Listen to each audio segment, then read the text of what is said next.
അവിടുന്ന് മണ്ണിറങ്ങണം മാനസികമായിട്ടുള്ള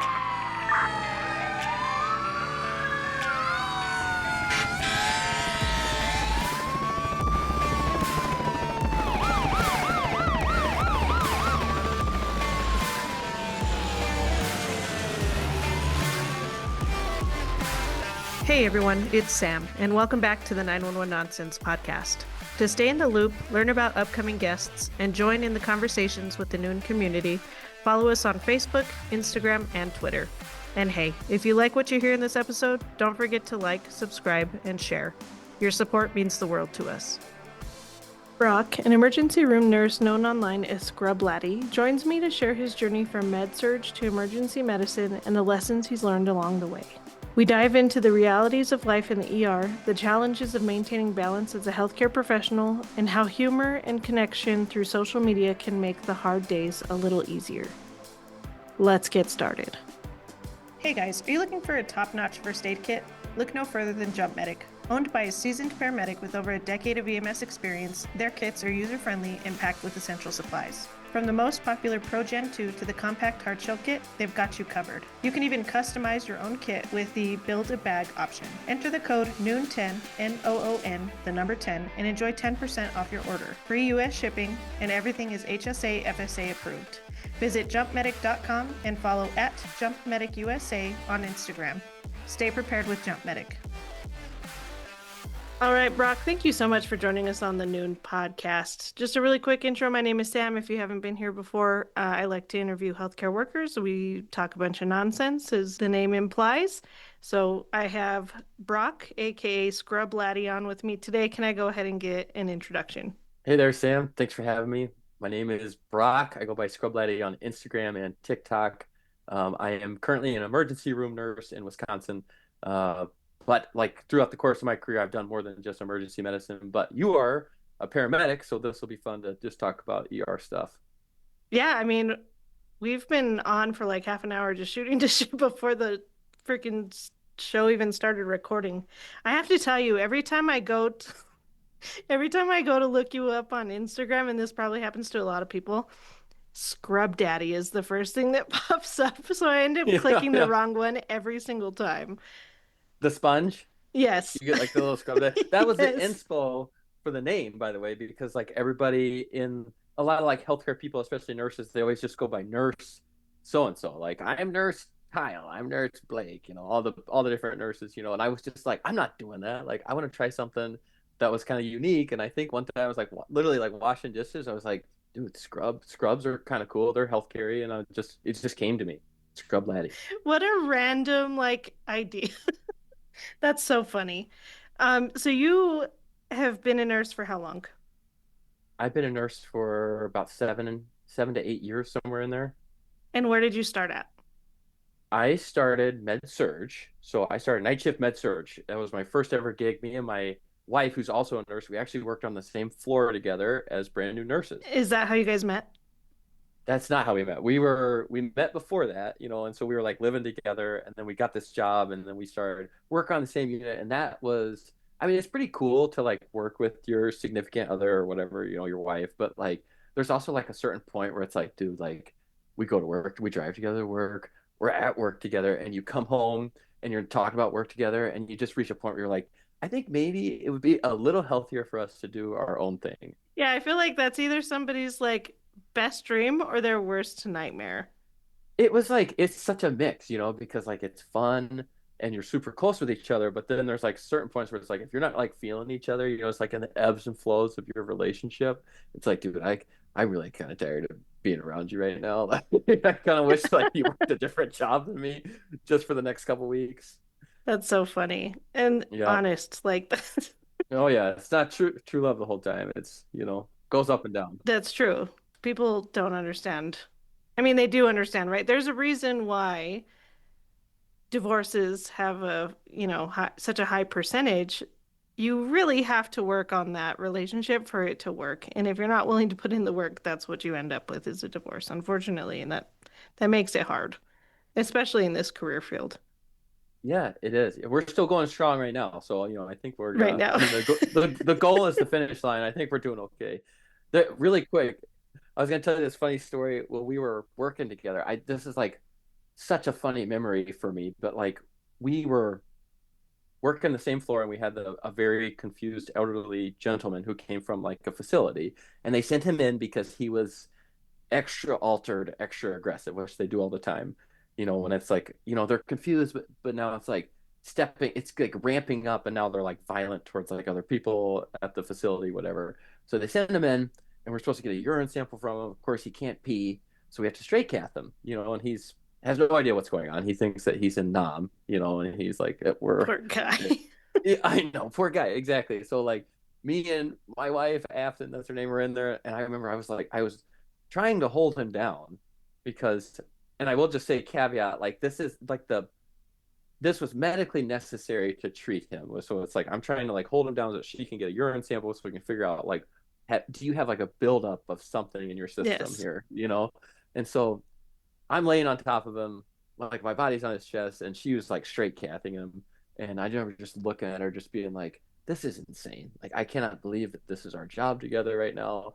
That I have to hold down this screaming old man while you cath him, and we're just doing it together. It was just wild." That is wild. Yeah, for people for people that are listening, it's very imperative to get a urine sample on especially elder folks because UTIs or urinary tract infections are huge sources for altered mentation. So we don't like to hold old people down for fun. It's a necessary thing. Right, exactly. And it's like he didn't understand why we're doing it. Like I said, he thought that we were in Nam or something, like, I mean, just completely confused, like A&O times zero. So it's like we have to help you. You don't understand this. It's gonna make sense here after the fact, but for right now, this is gonna be pretty rough. Yes. It's funny that you were describing earlier too, like you and your wife are, end goal is the end. So my wife and I have a deal made where if one of us passes before the other, we have to visit at least once a week, and it's called See You Next Tuesday, and we're gonna meet on See You Next Tuesday at 10 o'clock for brunch time, and we're dedicating a half an hour for that lunchtime for the other person to be there. What do you mean be there? Like they're gone? I'm Yeah, confused what you mean. but I'm Okay, and you dedicating just like if she passes before me, she better come down and visit me for that brunch time. oh, Or are I we see what you're gonna saying. have issues? Yeah. I see. Like, Like yeah, that kind of a thing. yeah, for And then you sure. remember because it's see you next Tuesday, which makes it easier. Yeah, you can't leave me behind. Yeah, exactly. Yep. Exactly. Have you always known that you wanted to be a nurse or in the healthcare No, field? actually, I did not. I originally went to school, didn't really know what I was doing. I was like a general health studies major when I first started. I did that for like a year, and I kind of started to piece together like people in health studies are not really getting jobs like in the medical field. Like maybe you could go to like become a PE teacher or something like Hmm. that. But so I talked to my mom actually, and she was the one that was like, I really think you should consider nursing. Of course, she never was a nurse, she never worked in healthcare. Pretty sure she just saw some poster of like a male nurse helping a small child and was like, oh my, that could be my son, or something like that. So that was kind of I went into it because my mom really talked me into it. But then once you're in it, you just sort of you learn to love it. I didn't love it at first, but then as time went on, I really started to grow into a love for it. Did you do any tech work before becoming a nurse, or did you go like straight nurse? Straight nurse. So I was one of those people that people don't like because of that. Like I never was like a CNA before. I worked at a storage unit facility, and I would work on broken springs on doors, Hmm. like garage doors. And then I would clean out people's units. Like I was just like a manual labor kind of dude, like through college and stuff, and then straight into healthcare from there. So totally different. How hard was the thought process in coming into cleaning poop or doing wound care or anything with like bodily fluids? Yes, dude, that's a good question, actually. I think for me, like the wound, like blood, wounds, that stuff really never bothered me. I know some people it like really gets to them, but I think like the first times you gotta like be like, all right, like I gotta clean up your poop, and there's poop on you and there's poop on your fingers like that. There's poop everywhere. There's poop everywhere. Yeah, I think there's just, it's not fun. You just sort of just like be like, all right, this is what I got to do. And I think it's just helpful to be like, I don't know, it's like this sucks, but you need me to do it. I'm providing like a service for you in a sense. Like you need this help. And I think like as long as it's like under the umbrella of like this is helpful, bettering humankind, like I was okay with it. Oh, that's good. I think that's harder for people that are going from no tech position or no healthcare experience prior to becoming a nurse. So when I ask that, it's just to kind of gauge where you're at. And some wound care, well, like I do pretty well with wound care until you get the like really just nasty smelling ones. You know what I mean? Like those feet or the ulcers that have been sitting for several weeks that haven't been cleaned out or properly taken care of. That kind of gets pretty bad. For sure. Like some nasty trench foot, Hmm. like you got like man, like you see some nasty feet and you're just like I put a mask on to be honest, just because I can't. Just Yeah, one. I've yeah, sometimes too. I have it's unfortunate, but like it's just like a reaction. Like I have gagged, in front of people before at like the smelling wound that they have. And it's not like intentional, like I'm not trying to make them feel bad. It's just like that smell just came and hit me like a train. And I just couldn't, and then you're just like, oh, like, man, that's really bad. I'm really sorry. But you just, I mean, there's nothing you can do. yep. Yeah, that's pretty bad. So I was flying a couple months ago. We went to pick up this patient, and the nurse, or it could have been one of the techs, I don't know, but she was like, "Here, try this because this patient's really stinky. Like he has a wound that's been festering for a little while now. He's probably gonna lose his foot, right?" So I was like, "Okay, at this point, like I'm willing to try anything." Like typically, my go-to is a mask with either lotion or Vicks lining the inside to help Yeah. mask that smell. But she pulled out this little plastic ring that had a scented oil on it. And you stick it on your nose, and you're Like a supposed to be nose able ring. to breathe that in. Yeah, like a nose ring. Oh, And cool. that actually did help. And she was like, you can get them on Amazon. They're a little expensive, but I'll have to look up the name of those because it really it had a very nice fragrance, and I didn't have to line the mask because it kept that scent in, and that was pretty good. And that helped for the flight. And I don't know if you've ever flown before in a tiny airplane, but when you're in a very tiny airplane with not a lot of space and not a lot of air movement, like you smell everything. Even the pilots are in the front, like trying doing everything that they can to keep from gagging in the front. You know what I mean? Right, totally. This is a random question. Have you ever been on a flight with like a medical emergency happening? Not a main air flight. So, fun fact, I have flown in medical airplanes, probably between 2,500 and 3,000 hours worth of flying. I have flown in large airplanes maybe 6 times. Wow.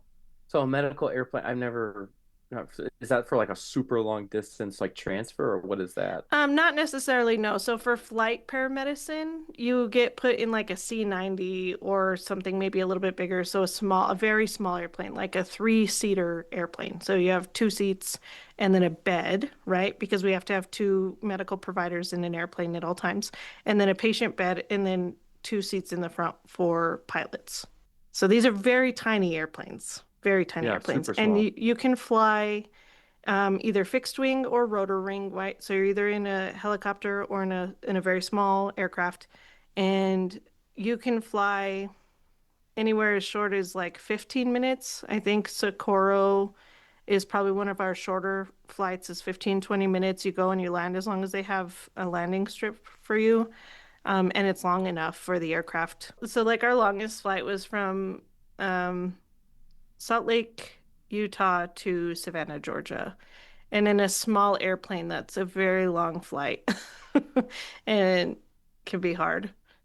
I was gonna say, what kind of transfer or what is that? Like, why such the long distance that there's nowhere in between that's closer? Like, what's the point? For this patient specifically, it was a psych, but it can be like It literally can be anything. So it can be accepting physician. So if that person needed a higher level of care and the closest accepting physician with a bed in the hospital is Savannah, Georgia, then that's what that patient gets. Wow. Okay. It's not cheap, but it it is what it is. And we've flown, I can't even tell you the number of people that we've flown from like the border of New Mexico and Arizona over to Las Vegas, Nevada, just because they had an accepting bed and an accepting physician, because Wow. all of our other facilities weren't taking patients at the time.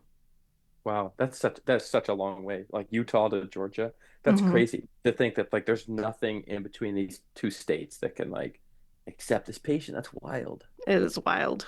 The flight service is an interesting dynamic, and I think it's as it's becoming more and more frequent and more utilized, it will, um, I foresee that being utilized more and more as an ambulance service, very similar to an ambulance service, because we can take longer distances and make them significantly shorter.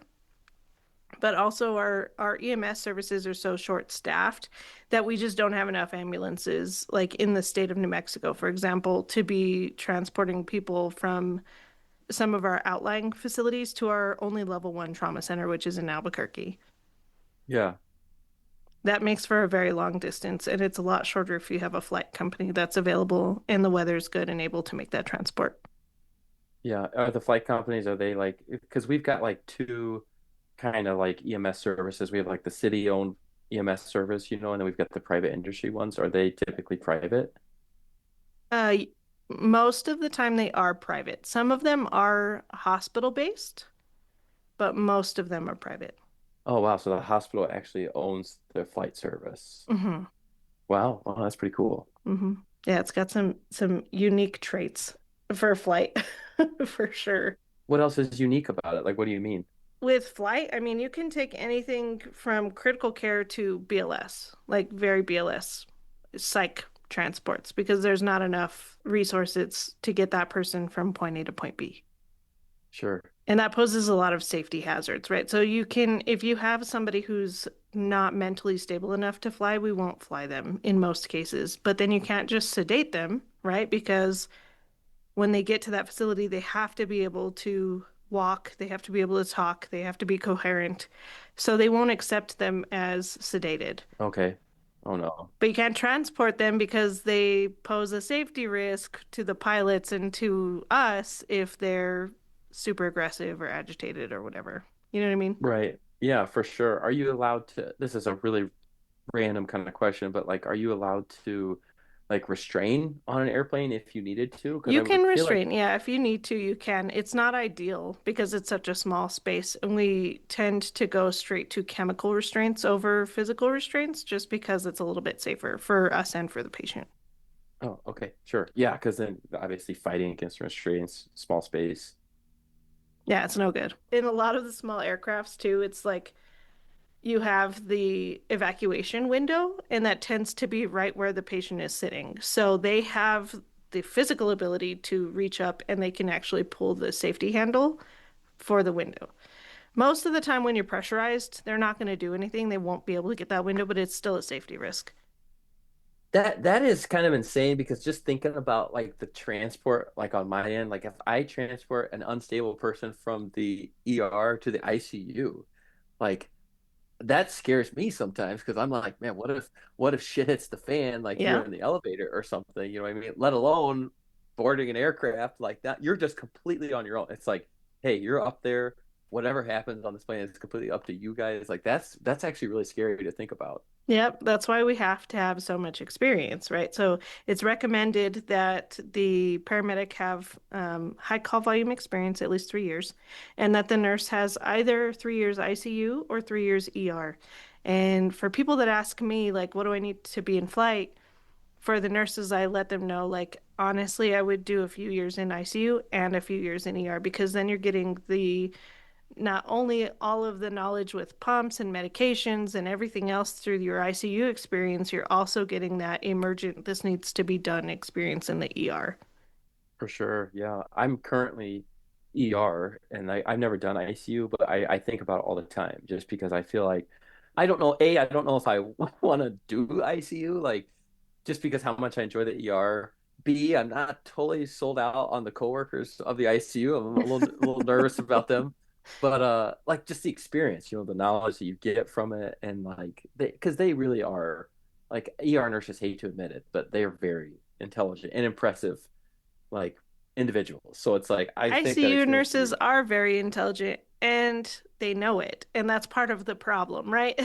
yeah, Because a lot of the for time, sure. yeah, so that can, I think if you go into it and you're willing to learn and you're willing to be receptive and you take that criticism well, I think that you'll do fine. And I do, like I said, I do suggest that people get that experience if you're at all considering flight, or even if you're not, like having that ICU base, especially in a facility where you do have a lot of traumas, or you are like the level one for codes or resuscitation, like that just gives you a really good base knowledge for how to take care of the patients that you're receiving. Right, for sure. I think the knowledge would be great. I think personally between ICU and ER nurses, we should all just have to like shadow each other's jobs sometimes, just so that we could like just so like some of that beef would like dissolve. You see like, see, look, this is what we're dealing with. Now you understand. I think it would be good for everyone. Oh yeah, shadowing or rotations I think would be great. I think that would be good. And not just for nurses, right? But for nurses and paramedics also. Like having a nurse ride along on the ambulance and having paramedics work ER shifts and do ICU rotations also, I think is ideal.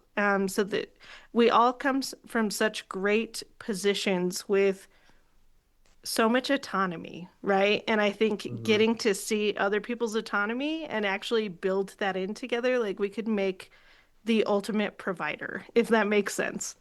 Yeah, that is cool. Have you ever, this is curious, have you ever had like beef with nurses before? It's because you're a paramedic. Oh, always. Nurses and doctors.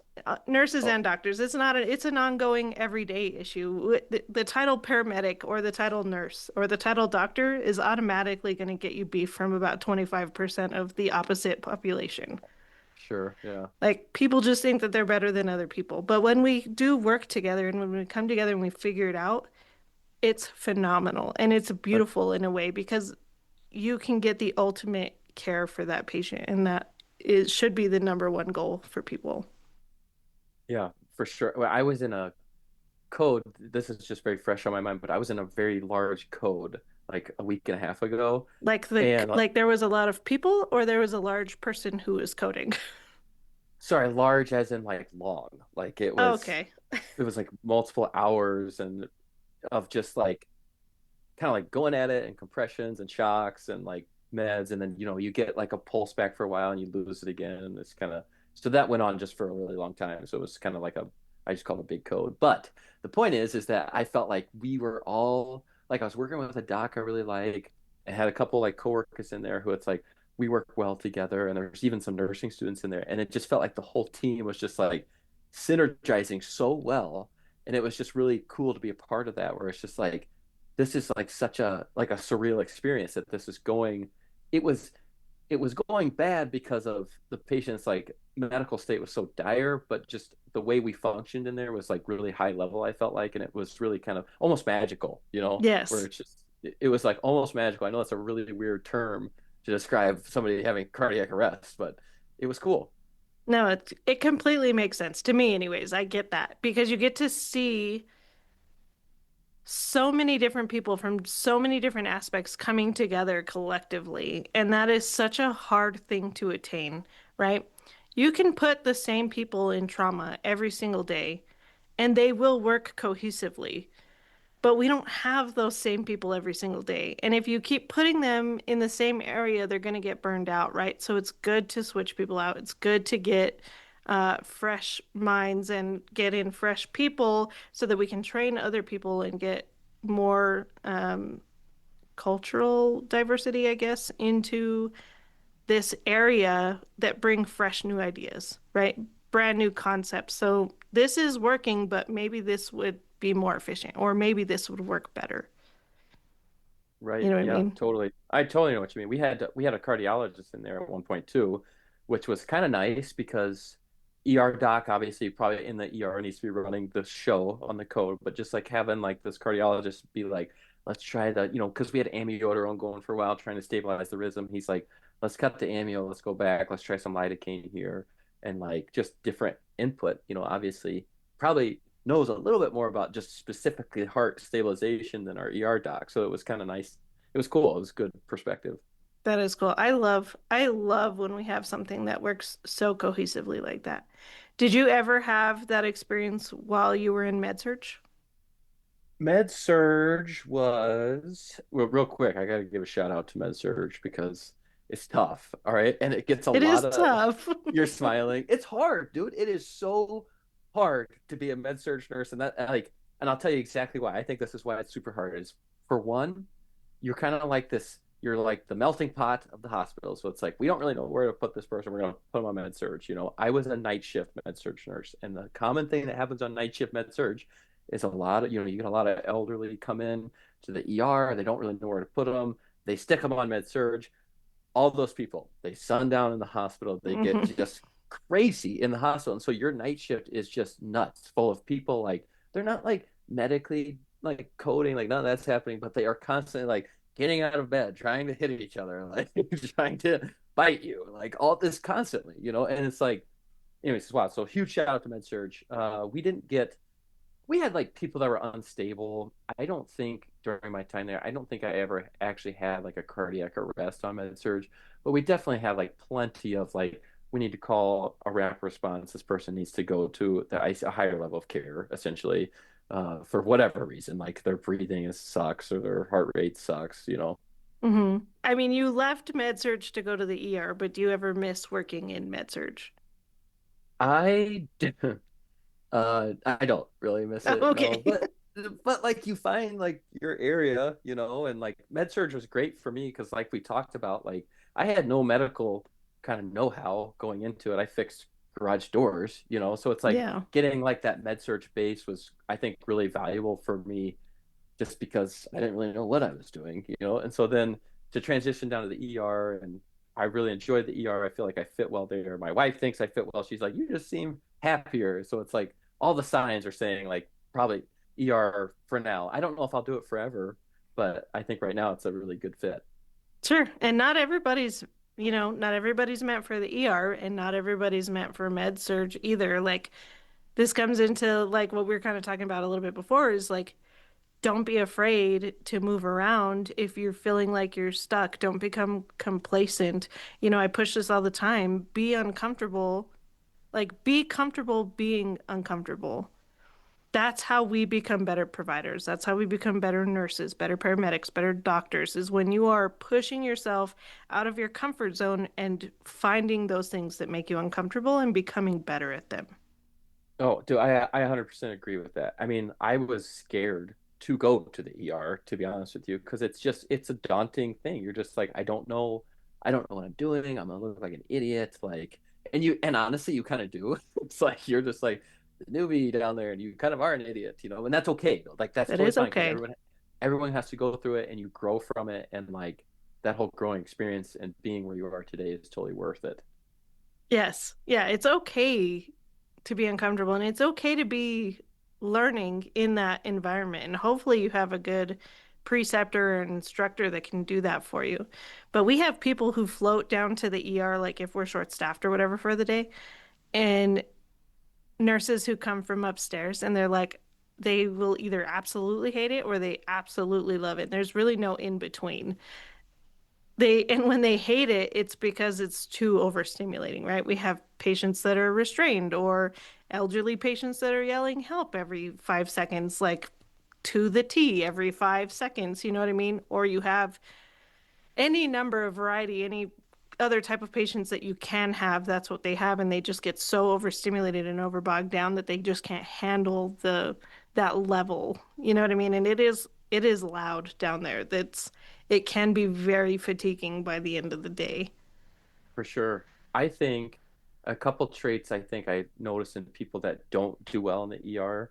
I think one of them is just control. I think people that like to really control their environment struggle down there. And Hmm. that's not even a bad thing. It's like there's just some certain nurses or techs or paramedics, whoever, it's like they really like to run a tight ship, and it's like that you can try to run a tight ship down there, but the reality is it's like you literally won't be able to, and then it'll start to drive you nuts because you Yeah. can't. Yep. You don't know when you're going to get those meds to come down from pharmacy because they're not in the Pyxis anywhere, or you don't know when that patient's going to flip out and lose their shit over not being able to charge their phone or turn on the TV or whatever, you know what I mean? Or not getting the medications even put in by the admitting doctors. Right. That can be, I can see how that would be hard, but type A just does so well in the ER. Type A does? Yeah. You think You get a so? lot of type A personality. I'm more of an AB kind of person, but you do see a lot of really well performing type A personalities in the ER. Yeah, for sure. We've got some nurses that I think are just the bomb I work with, and they're great at what they do. But some of them It, are super type A. I got this one nurse, she'll chew me out, but like she's not like mean. It's just she's just on her game, and yeah. she'll just be like coming at you like you got to do, like we're like in the trenches down there, and it's like, all right, like that sucked, but you're right, you know. You're right. Yeah. That's the most important phrase right there. You're right. You're right. Okay, sounds good. Moving on. Thank you for the feedback, even though I hated it. Have you had any moments yet that have made you second guess your career? Oh, sure. I mean, I think a bunch. I don't think really second guess my career until I talk to people that aren't doing my career. And then we'll just like chit chat, like, what's your day to day or how much you get paid, And it's like, I mean, there's days where I'll go in and it's like, you go in and you just woke up. You're like, I just want to like sit here and sip this coffee for like 20 minutes here while I kind of like ease into my day. You know what I Yeah. mean? And there'll be days you walk in and I remember this day so specific. My charger was like, you got to put your shoes on right now because like we got all this shit hitting the fan, and it's like you're just like, fuck, dude. Like I just wanted to like drink this coffee, man. Like, and then next thing you're like jumping into like some mess of like somebody having a medical emergency. But you talk to your friends that aren't in healthcare, and it's like, okay, your day was like ease into a meeting and like answer some emails, and you're making way more money than me, and like that's the moments where I'm like, did I make a mistake? How about you? Yeah, I chose this career. Like you got to remind Yeah. yourself that you chose this career. Um, no, it's really funny that you talked about that too, like easing into your day, because my wife is very intuitive and she reads me very well, even on the days where I'm not being very vocal or communicative about my needs.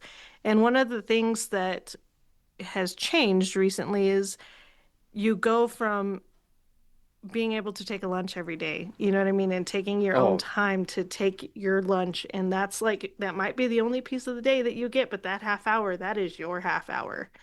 And in this position that I'm in now, like you don't get a half an hour. You get as fast as you can scarf that food down, and hopefully somebody doesn't walk in to ask you a question or talk to you or right. vent or do whatever.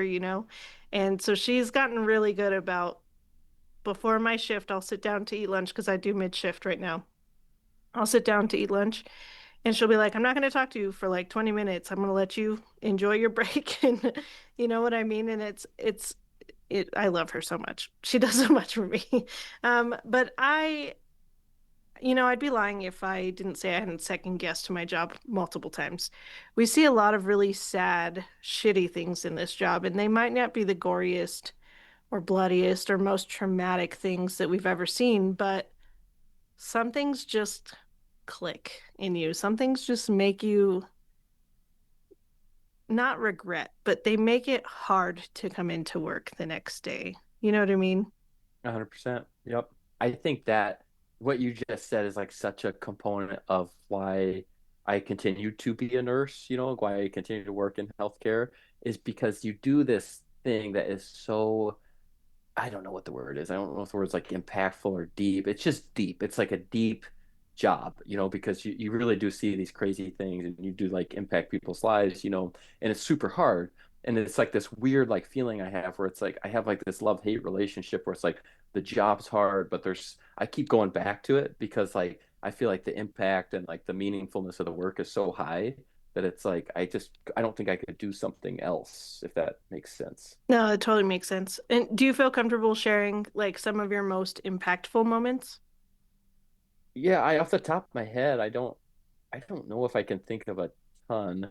I think so. At one point in my career, I went from med surge to spinal rehab, and spinal rehab was just like, man, it was so kind of sad because the whole department was essentially this was at a big hospital, like a renowned hospital, and like the whole department is essentially like these tragic spinal cord injuries that come in, and it's the process of them getting back to whatever higher level of function they can have before they discharge home, you know? So it's like kind of like the interim time between like, you know, you get your house set up with like ramps or whatever you need while you're also getting like figuring out how to just like take care of yourself. Like you have to cath yourself now because you have a neurogenic bladder or something like that.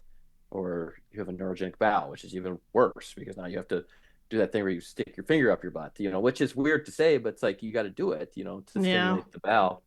And that job was super impactful because people's lives were changed, and sometimes you saw people really like show a lot of progress, and like they would come in not walking, you see some people walk again, which is obviously a huge moment for them, but sometimes you didn't, you know, and like you'd have to kind of live in like that world of like, okay, your life looks different now, but that doesn't mean that your life's not over. It just is, it's different now. And like living with those people because you're with them for an extended period of time, I felt like was really impactful. Yeah, that sounds impactful. Spinal injuries are some of the worst injuries that like I think you can see. You know what I mean? Those ones are Oh, hard. oh, 100%. Like even like as far as medicine has come, I'm always surprised at how still behind the times we are with spinal cord injuries Yeah. because you suffer a spinal cord injury, you're kind of there's not much we can do.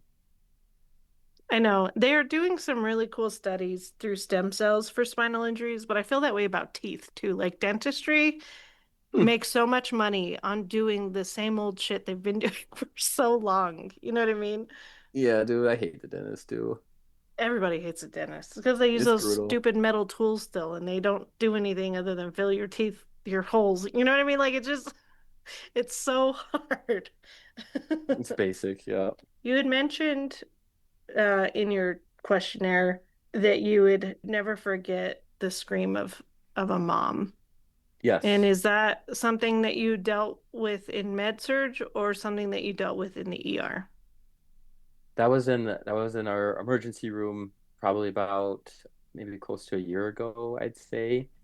But it was a young man who was shot, and we um I don't remember exactly where he was shot, like maybe abdomen, chest area, but it ended up being like everything we could to save this kid's life. So like you're doing CPR, you're trying to run blood, or a trauma surgeon opened his chest up and tried to manually massage the heart to try to get it to beat again, which that to me is like the like that's a Hail Mary, you know, but you're pulling Hmm. out all the stops because it's a young man. And he ended up dying. And that's just something I'll never forget in my mind. It was the mother coming in and learning that her son had died from a gunshot accident, essentially, and just her crying and screaming in the department was just like, I mean, everybody just felt it. We all knew exactly who was screaming and why they were screaming, and it was heavy. I like you. I told you in the questionnaire. I still think about that. Yeah, it's a sombering feeling, especially when you have a small ER like that. Um, Yep.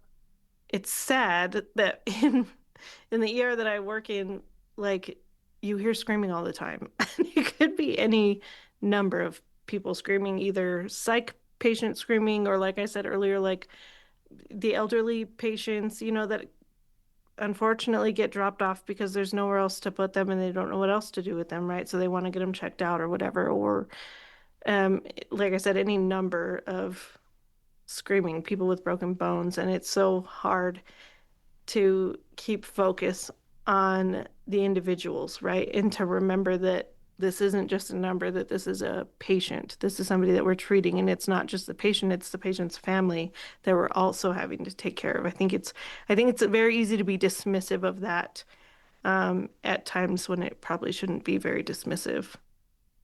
Yeah. Yeah, we do hear a lot of screams. I just want to comment on that. And like I know it's kind of weird to say, but like you can like there's just something about her kind of like cry like in the agony that she was in. Like you just knew like I didn't even have to see who it was. I knew exactly who it was that was kind of crying like that because like people yell all the time in the ER, they're hurt or they're confused like you said, but like so man, I don't know. I can't explain. I can't really put it into words, but just remember hearing that scream, we all knew exactly who was screaming and why they were screaming. Something about that kind of wail was just you could feel the agony in her voice. Yeah. Do you guys see adults and peds in your department? We do. Yeah, we Yeah, do. that's hard. That's hard too. It's hard when there's no separation. I feel like there should be peds specific. Um, but that's just because I don't like dealing with peds. So it makes it a little easier when there is that separation. I feel like everybody should have that. It's that makes it hard. Yeah, the peace thing is kind of hard. We're kind of in a lucky spot, like the ER I'm in. There's actually another hospital in town that also has like a children's hospital, so they do kind of absorb a lot of the peds in the area, but we still get peds. But I do think without them we'd see a higher volume, but they kind of absorb it because they're more specialized to peds, which is cool and it's important to have. It is very, very cool and very important. Awesome, Brock. Well, I just want to give you like the next 15 minutes if you'd like to shout anybody out or bring up any topics that you feel that we didn't talk about, or generally just talk about anything. The 15 minutes is yours, my friend. 15 minutes is mine. Um, Dude, you know what I love to talk about? I love to talk about healthcare culture. Let's do it. Let's do it. How do you feel like, so in terms of like, I feel like healthcare culture, like you talk to old nurses or old paramedics, I mean, maybe paramedics, I don't really talk to them about this that much, but it always seems like whenever I talk to like people who've been in medicine for a long time, they lived at one point in their life where they enjoyed it a lot more than they do now. And like, it was like, kind of like the glory days. They're always like, back in the day, we didn't, this was blah, blah, blah, this was way better. And now it's like kind of this point where it's like, they don't necessarily enjoy it. And I personally feel like we're kind of like on the upshift of like a culture beginning of like maybe it is starting to get a little bit better. 2020 and COVID really kind of took us back a step and really changed the culture a ton. I'm just curious what you think. Like, do you feel like healthcare is going in a more positive direction in terms of like people enjoying the field, less negativity, or what do you think about that? Uh, this is something I talk about a lot. So Oh, you do? it might be worth listening to a few more episodes. Hint, hint. Got it. Um, but no, I do feel like we do need a positive push. I feel like honestly, being in this job for 20 years now, COVID was very rock bottom for not any specific healthcare worker type, but generally everybody. That was very hard for everybody. And the stigma that I always talk about is being told to suck it up, buttercup. Like, what are you crying about? This is nothing. You know what I mean? And I do see a positive change as far as the mental health aspect is going. It's going to be hard. It's going to be really hard. And it's not something that's going to happen overnight. Um, but I think we're getting a lot more influencers, such as yourself. And I think we're getting a lot more just generally people that want to be positive in this career field because we need more positivity in this career. We need a lot more positivity because COVID brought everybody down. We're all short staffed. Nobody has enough nurses. Nobody has enough techs. Nobody has enough anybody in order to function as a fully functional facility. And we're all like getting by with the bottom of the barrel staff that we need. And I think hopefully with the change in positive attitudes, we can help bring more people into this career. Yeah, for sure. I think so too. Like that's kind of one of the reasons I started the social media. Well, it wasn't the only reason, but you kind of like you want to be like a voice in the field of like, hey, this can be fun again. Like this can be cool, fun, meaningful work, and I think like you go to some units. I always think it's interesting. You go into different units and it's like you feel the culture, you feel the vibe of the unit, and like some of them are like dismal, and you're like, Yeah. this sucks. Like, dude, I do not want to work here. I want to be here with these people. Yeah. And it's unfortunate, because it's just so much just influenced by just like how people feel in their job and like how things are going. You can feel it in the air when you go to a place that's bad. Yeah. Yes. So what is your goal to change it? Dude, that's a good question. I think the goal to change it. I think one of my goals is like to make it look like fun, because I really do have a lot of fun in my job. It's like it's not like every day is, you know, massaging a kid's heart. Like we do have a lot of fun. Like it's like a good thing ultimately. Like you get to help people coming in, especially in the ER. They're having a bad day, and you get to be there for them and get to be these people that help them. So I think like having fun with it. Uh, and I think healthcare people humorize a lot of the stuff that we deal with because it's just like a coping mechanism. So it's like we keep it fun, we keep it funny, and I that's kind of one of my goals, I guess. Right. And I think that we're coping not because the job we do always sucks. I think we're coping because the things that we see suck, and sometimes we just have to get through that, and we know we can get through it together. So we do laugh and joke a lot about the things that we see and that we do in this career. For sure. I think on top of you talk about joking with each other, I think the camaraderie that healthcare people have with each other is super special. It's like one of my absolute favorite parts of being in healthcare is just the relationships I have with other people like yourself, that also just work in the field. It's like weird to explain, but it's almost like you're like a part of this, like a community of people that you're not really a part of, but you are because you just work in the field. Yeah. Oh, you're healthcare related? Okay, then we know what we go through, right? We know what we each other go through. Yeah, and like those relationships are special, and it's kind of I just think they're super cool, and I think that that's one way that you can make the healthcare culture better is just by like kind of like pushing into those relationships. Like I love when like the other night after we had a horrible shift, and I like me and a few other nurses and one of our docs, we went out to this bar that's like a block away from our hospital. And we all got drinks together. And it was just like that was awesome that we got to do that together, because like sometimes doctors they don't want to be hanging out with nurses, but it was Hmm. just cool to be like we're all like on the same team, we're all getting drinks together. It was just fun. And I just think stuff like that's super important. I would love to like make that more normal, like those kind of like even between nurses and paramedics. It's like we can hang out with each other. We can be friends. We can all be friends with each other. Can all be friends. Why can't we be friends? Yeah, it's needed. I think we're at a point where it's needed, where we should be supporting each other and not putting each other down. For sure. Even the ICU. I'd get a drink with them. Hell. Okay, I see you guys. I have a lot of ICU players on here. Just kidding. Yeah. That's awesome. Well, Brock, where can we find you at? I am on Instagram and TikTok.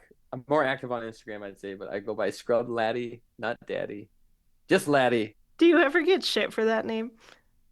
No, people usually like it. Are you Oh trying no, I to think do it's you? hilarious. I just think Oh, it's you like funny it? every time Okay. I go to look for you, I hit Scrub Daddy first, and it's just because it's the first one that pops up. The ultimate goal for me is to get a collab with Scrub Daddy, and then I could just, be Scrub Daddy using a Scrub Daddy sponge, See, that'd be and hilarious. that'd be the pinnacle of my whole internet experience for me. Yeah, yeah, you could do it like a video where you're cleaning a patient with a sponge, and it's a Scrub Daddy sponge. That would be amazing. That would be amazing. We just gotta, reach out to him, I guess. I don't really know if they'd ever be down for that, but that would be so funny. You never know till you try. That's right. Swing big, right? Yeah, take Scrub Daddies to work with you from now on and just do like pictures, videos of you holding it. Do some shout outs. Maybe you'll get something. It could be their segue into medical device field as See? well, if you think about it. See? Use the Yeah. Scrub Daddy for the sterile stuff. Yeah, there you go. Sterilize your instruments. Exactly. Awesome. Well, if you don't have anything else, we will be keeping an eye out for you on Instagram and TikTok. I will be tagging you. And I've had an amazing conversation today, Brock. I really appreciate you coming on with me. Thanks so much, Sam. I really appreciate it too. Yeah, no, I've had an absolute blast. I enjoy getting to talk with fellow healthcare personnel. So I hope you have a great day, Brock. Thanks for joining us on Noon. You too. Thank you. Bye. Thanks for tuning in. If you're enjoying the show and want to show your support, be sure to check out the Noon merch store on Bonfire. Find the link in the description below. Also, if you have any guest suggestions or if you're interested in being a guest on Noon yourself, visit the website at www.samspursuit.com to get in touch.